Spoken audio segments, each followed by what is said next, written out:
ఓం శాంతి. ఈరోజు Murali date 13 September 2025. బాబా చెప్తున్నారు, మధురమైన పిల్లలు, అన్నిటికంటే ముందు ఆత్మనైన నాపై ఏ తుప్పు ఏర్పడి ఉందో అది ఎలా తొలగాలి అని ఆలోచించండి. సూదిపై ఏర్పడిన తుప్పు ఉన్నంతవరకు అయస్కాంతం దానిని ఆకర్షించలేదు. ప్రశ్న: పురుషోత్తమ సంగం యుగంలో పురుషోత్తములుగా తయారయ్యేందుకు మీరు ఏ పురుషార్థం చేయాలి? జవాబు: కర్మాతీతులుగా అయ్యే పురుషార్థం. ఏ కర్మ సంబంధాల వైపు బుద్ధి వెళ్ళరాదు, అనగా కర్మబంధనాలు తమ వైపు ఆకర్షించరాదు. మొత్తం సంబంధమంతా ఒక్క తండ్రితోనే ఉండాలి. ఎవరిపైన మనసు లాగరాదు. ప్రాపంచిక విషయాలలో, వ్యర్థ మాటలలో మీ సమయం వృధా చేయకండి. స్మృతిలో ఉండేందుకు అభ్యాసం చేయండి. పాట: ప్రేయసులారా మేల్కోండి. ఓం శాంతి. ఆత్మీక పిల్లలు శరీరం ద్వారా పాట విన్నారా? ఎందుకంటే తండ్రి ఇప్పుడు పిల్లలైన మిమ్మల్ని ఆత్మాభిమానులుగా చేస్తున్నారు. మీకు ఆత్మీక జ్ఞానం కూడా లభిస్తుంది. ప్రపంచంలో ఆత్మను గురించిన సత్యమైన జ్ఞానం ఉన్నవారు ఒక్కరు కూడా లేరు. అటువంటప్పుడు పరమాత్మ జ్ఞానం ఎలా ఉంటుంది? ఇది ఆ తండ్రి కూర్చుని అర్థం చేయిస్తారు. శరీరంలో ఉంటూనే అర్థం చేయించాలి. శరీరం లేకుండా ఆత్మ ఏమీ చేయలేదు. మనం ఎక్కడ నివసించేవారమో, ఎవరి పిల్లలమో ఆత్మలకు తెలుసు. ఇప్పుడు మీరు యథార్థంగా తెలుసుకున్నారు. అందరూ పాత్రదారులే. భిన్న భిన్న ధర్మాల ఆత్మలు ఎప్పుడు వస్తారో కూడా మీ బుద్ధిలో ఉంది. తండ్రి వివరంగా అర్థం చేయించారు. హోల్సేల్గా అర్థం చేయిస్తారు. అనగా సత్యుగ ప్రారంభం నుండి కలియుగం చివరి వరకు సెకండ్లో అర్థం చేయించటం. అందులో మన పాత్ర ఎలా నిర్ణయింపబడిందో తెలుస్తుంది. ఇప్పుడు మీకు తండ్రి ఎవరో, ఈ డ్రామాలో వారి పాత్ర ఏమిటో కూడా తెలుసు. తండ్రి ఉన్నతోన్నతులు. వారు సర్వుల సద్గతి దాత, దుఃఖహర్త, సుఖకర్త అని కూడా మీకు తెలుసు. శివ జయంతిని గురించిన గాయనం ఉంది. శివ జయంతి అన్నిటికంటే ఉన్నతమైందని తప్పకుండా అంటారు. ముఖ్యంగా భారతదేశంలోనే శివ జయంతిని జరుపుకుంటారు. ఏ రాజ్యంలో ఏ ఉన్నత పురుషుల గత చరిత్ర బాగుంటుందో వారి స్టాంపులు కూడా తయారు చేస్తారు. ఇప్పుడు శివ జయంతిని కూడా జరుపుకుంటారు. అందరికంటే ఉన్నతమైన జయంతి ఎవరితో అర్థం చేయించాలి కనుక ఎవరి స్టాంప్ తయారు చేయాలి? సాధు సత్పురుషులు, సిక్కులు, ముసల్మాన్లు, ఆంగ్లేయులు లేక ఎవరైనా మంచి వేదాంతులుగా ఉంటే వారి స్టాంపులు తయారు చేస్తూ ఉంటారు. ఉదాహరణకి రాణా ప్రతాప్ మొదలైన వారి స్టాంపులు కూడా తయారు చేస్తారు. వాస్తవానికి సర్వుల సద్గతి దాత అయిన తండ్రి స్టాంపు ఉండాలి. ఈ సమయంలో తండ్రి రాకుంటే సద్గతి ఎలా జరుగుతుంది? ఎందుకంటే అందరూ రౌరవ నరకంలో మునుకలు వేస్తున్నారు. అందరికంటే ఉన్నతమైన వారు శివబాబా, పతిత పావన్లు.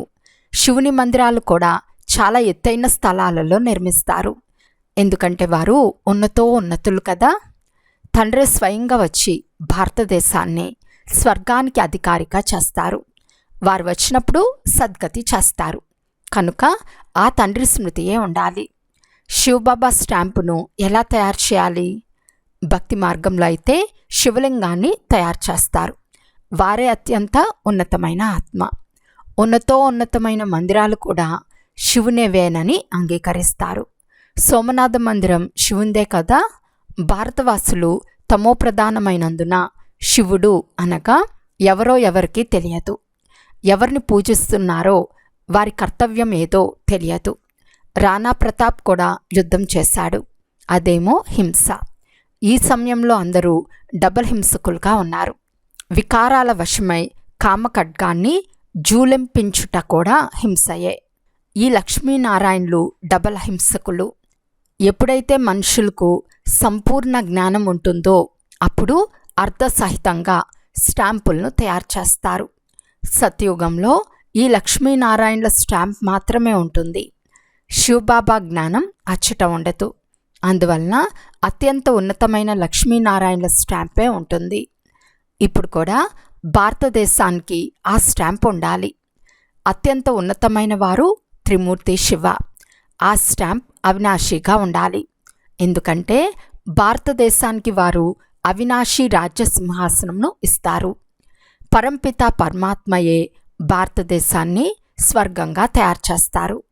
మీలో కూడా బాబా మనల్ని స్వర్గానికి రాజులుగా చేస్తారని చాలామంది మర్చిపోతారు. ఈ విషయాలను మాయ మరిపింపచేస్తుంది. తండ్రిని గురించి తెలియనందున భారతవాసులు ఎన్నో తప్పులు చేస్తూ వచ్చారు. శివబాబా ఏ కర్తవ్యం చేస్తారో ఎవరికీ తెలియదు. శివ జయంతికి అర్థం కూడా తెలియదు. ఈ జ్ఞానం తండ్రి వద్ద తప్ప మరెవ్వరి వద్ద లేదు. ఇప్పుడు పిల్లలైన మీకు తండ్రి తెలియచేస్తున్నారు. మీరు ఇతరులపై కూడా దయ చూపండి. స్వయంపై కూడా మీరే దయ చూపుకోండి. టీచర్ చదివిస్తారు. ఈ టీచర్ కూడా దయ చూపుతారు కదా. నేను టీచర్ను అని వీరు కూడా చెప్తారు. మిమ్మల్ని చదివిస్తున్నాను అని చెప్తున్నారు. వాస్తవానికి దీనిని పాఠశాల అని కూడా అనరాదు. ఇది చాలా పెద్ద విశ్వవిద్యాలయము.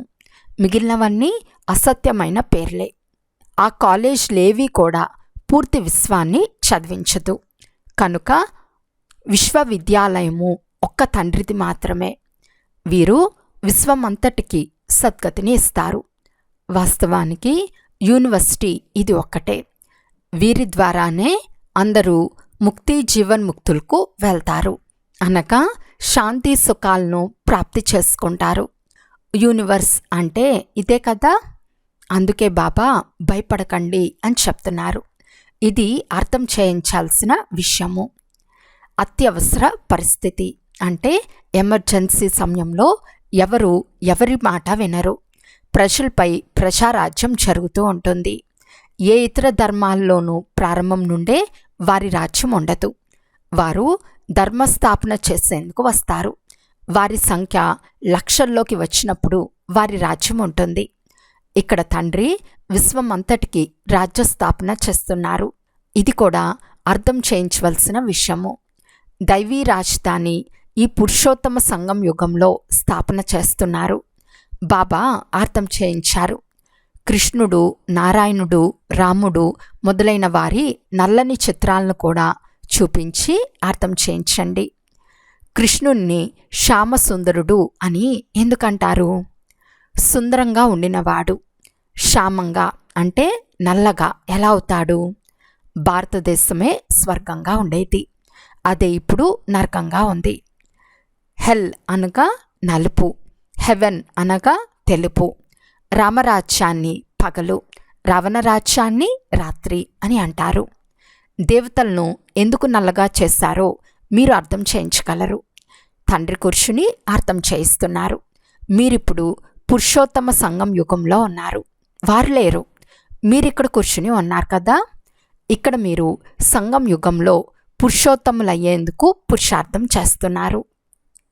వికారీ పతిత మానవులతో మీకు ఎలాంటి సంబంధమే లేదు.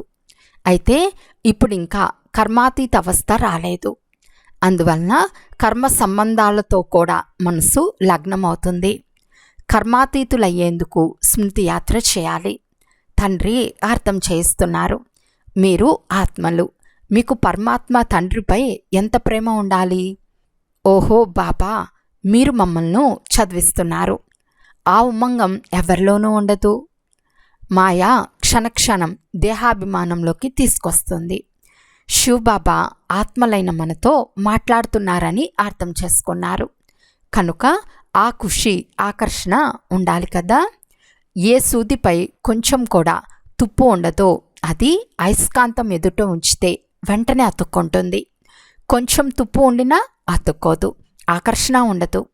ఎక్కడ తుప్పు ఉండదో అటువైపు నుండి అయస్కాంతం ఆకర్షిస్తుంది. పిల్లలు స్మృతి యాత్రలో ఉన్నప్పుడు పిల్లల్లో ఆకర్షణ ఉంటుంది. తుప్పు ఉంటే అయస్కాంతం లాక్కోలేదు. మీ సూది పూర్తిగా పవిత్రమైనప్పుడు ఆకర్షణ కూడా ఉంటుందని అందరూ అర్థం చేసుకోగలరు.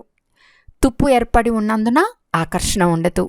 మీరు ఎక్కువగా స్మృతి చేస్తే మీ వికర్మలు భస్మం అవుతాయి.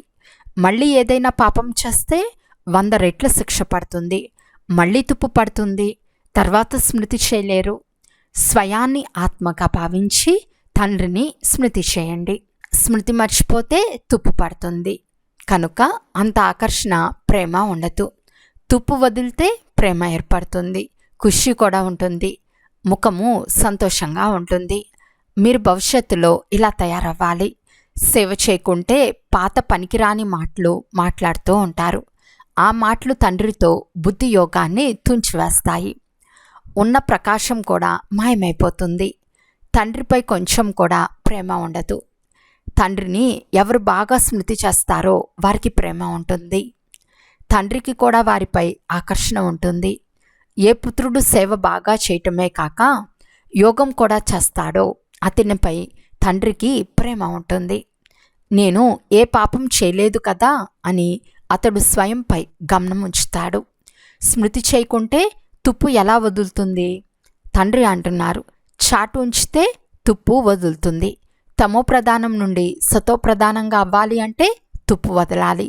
తుప్పు వదులుతుంది, మళ్ళీ ఏర్పడుతుంది, 100 రెట్ల శిక్ష పడుతుంది. తండ్రిని స్మృతి చేయకుంటే ఏదో ఒక పాపం చేసేస్తారు. తండ్రి అంటున్నారు, తుప్పు వదలకుండా మీరు నా వద్దకు రాలేరు. లేకుంటే తర్వాత శిక్షలు అనుభవించాల్సి వస్తుంది. దెబ్బలు తినటమే కాక పదవి కూడా భ్రష్టమైపోతుంది. అలాగైతే తండ్రి ద్వారా వారసత్వం ఏం లభించినట్లు? తుప్పు పట్టే కర్మలేవీ చేయరాదు. మొదట మీకు పట్టిన తుప్పు వదిలించుకునే గమనం ఉంచండి. గమనం ఉంచుకుంటే వారి అదృష్టంలో లేదని తండ్రి భావిస్తారు. అర్హత ఉండాలి, మంచి గుణాలుండాలి. లక్ష్మీనారాయణల గుణగణాలు మహిమ చేయబడ్డాయి. ఈ సమయంలో మనుషులు లక్ష్మీనారాయణల ముందు వారి గుణాలను వర్ణన చేస్తారు. శివబాబాను గురించి తెలియనే తెలియదు. సద్గతి చేసేది శివబాబా ఒక్కరు మాత్రమే. సన్యాసుల వద్దకు వెళ్తారు, కానీ సర్వుల సద్గతి దాత ఒక్కరు మాత్రమే. తండ్రే స్వర్గస్థాపన చేస్తారు, మళ్ళీ కిందకే దిగాలి. తండ్రి తప్ప వేరెవ్వరూ పావనంగా చేయలేరు. మనుషులు లోతైన గుంటల్లో కూర్చుంటారు. దీనికంటే గంగలో కూర్చుంటే శుభ్రంగానైనా అవుతారు. ఎందుకంటే పతిత పావని గంగా అని అంటారు కదా. మనుషులు శాంతిని కోరుకుంటారు. వారి పాత్ర పూర్తి అయినప్పుడు ఇంటికి వెళ్తారు. ఆత్మలైన మన ఇల్లు నిర్వాణధామము. ఇక్కడ శాంతి ఎలా వస్తుంది? తపస్సు చేస్తారు. వారు కూడా కర్మలు చేస్తారు కదా. కాకుంటే శాంతిగా కూర్చుంటారు. వారికి శివబాబా గురించి తెలియనే తెలియదు. అదంతా భక్తి మార్గం. ఒక్క పురుషోత్తమ సంగం యుగంలో మాత్రమే తండ్రి వస్తారు. ఆత్మ స్వచ్ఛంగా అయి ముక్తి జీవన్ముక్తిలోకి వెళ్ళిపోతుంది.